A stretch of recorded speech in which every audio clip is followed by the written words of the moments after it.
Hello there, it is Tyler here once more, and we are going to get back into doing some Patchmaker videos, the series where we go through some tutorials, tips, tricks on sound design in synthesizers, taking suggestions from the comments, and building ourselves some excellent preset packs that you can download, which up to this point we haven't really gotten into, but I am now going to have it so that you can just download the work in progress pack as we do videos, and then when we finalize everything, I'll make the finished version of it to download. But for now, we have in the description the download link for the progress so far, which isn't a lot yet, but we'll keep adding to that and make it a bigger, more robust pack as I get more suggestions and things like that for videos. So please do let me know if you're interested in any sound specifically. And we'll also be getting in other synthesizers here pretty soon, like Harmor. I did get asked to do some in there, and I do like Harmor, of course. And why I've kind of been absent for a while, I've been working on an album, and that's kept me a little busy, among other things. But I know I've not done a proper video a while, and I'm close to wrapping that album up, so keep an eye out for that. It's going to be pretty cool, and I'll obviously have that on the channel and everything. But at any rate, like this video if it's something you're interested in, and subscribe to the channel for more of that and more music in general as time's rolling on.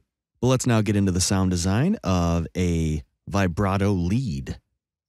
And this will kind of be a template as opposed to a full fleshed out sound, because this is kind of a cool thing to be able to have just built into your sounds when you make them more complex with shapes and things later. But the main focus here is vibrato. A vibrato makes a lead a lot more interesting, and how we're going to do that is with FM, which is kind of interesting in the mode of operations of this. So obviously, we could do vibrato just by going to pitch and making an LFO and doing whatever in there, having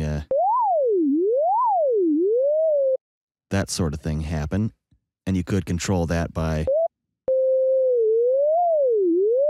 the pitch envelope button there, but the problem with that would be that you can't really link that to anything as far as Xmod in the matrix here. You'd have to basically offset all of your LFOs by this slider, or go into your operator and have modulation from either an automation clip or the mod wheel on your MIDI keyboard or something like that here.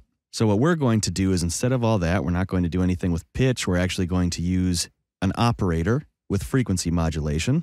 So the basic idea here is frequency modulation is like a very fast vibrato,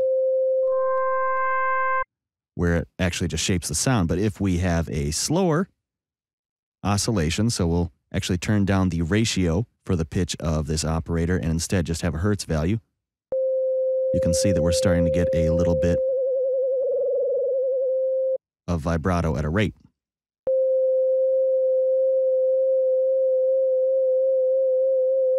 And that's all frequency modulation is doing that at a much higher or faster frequency, and that can be obviously related to the frequency of your pitch. But we're just using it for a steady oscillation that we can then control the volume of the modulation. So we'll just basically figure out how much we want. The amount of frequency modulation will be the depth of the vibrato, basically. We'll start right there, and so you see the vibrato moving around in the pitch of our output sine wave. And maybe we'll go a little faster. So changing the hertz rate, or the cycles per second, will just be the speed of how fast you're oscillating the pitch. So therefore vibrato. So we'll put it at 5. Maybe we'll change that later, but essentially now we're going to make the volume of operator 6 the control of how much vibrato is happening. So we will just have the envelope so that there is a bit of a ramp, and so the vibrato, anytime we trigger a note, will be steady for a second. So if we did that, you can see you're gradually putting it up, and we'll just do that a little bit so it's not so sudden.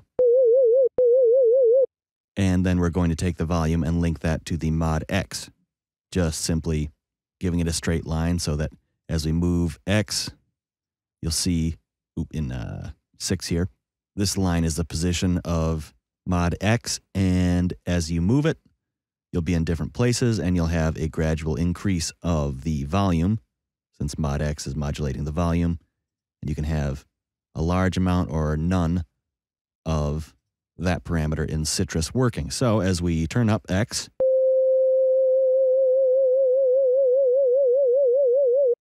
we're just turning up how much the vibrato is happening, which is pretty cool.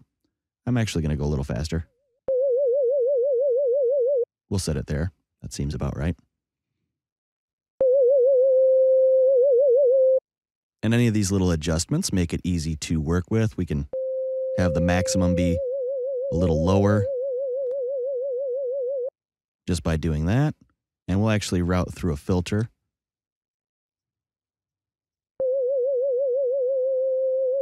So that things can be done in there. Right now, obviously, we have just a sine wave, so a low-pass filter won't be doing anything. But if we change that to a saw, for instance,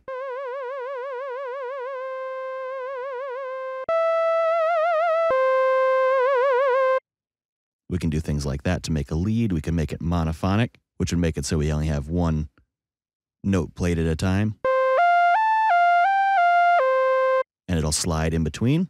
So that's the sort of thing you would have for lead sounds when you're doing this. So you can play things like that. If you want it to not be linked to your velocity, you can pull up this arrow and either link velocity to volume or not, just with that checkbox. I will leave it, and that's just fine. One thing that we do need to note that is a little bit different here is the global pitch that would normally link all the pitches of everything to the pitch of operator 1 is going to work a little bit differently here since we're not actually modulating pitch.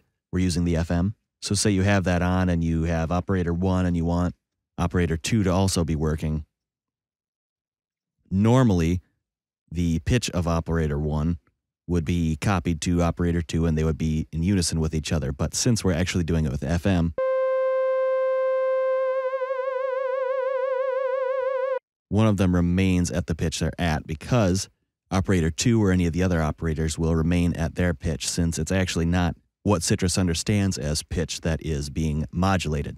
It's actually the FM. So how you fix that is you just turn up the same amount of frequency modulation for that operator from operator 6, which is our vibrato amount, and now they'll be the same vibrato pitch.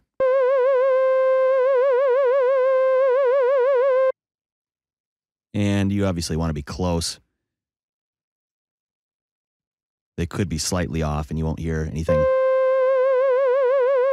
too crazily bad. But just in case you do end up using more than one operator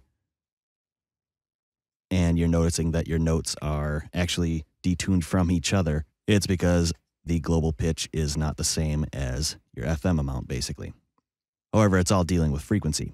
Simple enough, though, and I just thought that was an interesting way to implement vibrato, and then you can save this preset, pull it up, and use it as a template for making leads, which we will do. It's just for right now, I wanted to get this sort of concept explained before actually getting into building things out of it. Because vibrato on a lead sound, I think, is a key to making it sound much more expressive. And other synths like Harmer that have their just vibrato knob that you can turn up very easily. I just missed that sort of thing on Sytrus. And that kind of goes with Sytrus. You can do pretty much anything. It's just a little bit of a roundabout way sometimes to get there. And this is just one way to do that with one of the many things we can do here.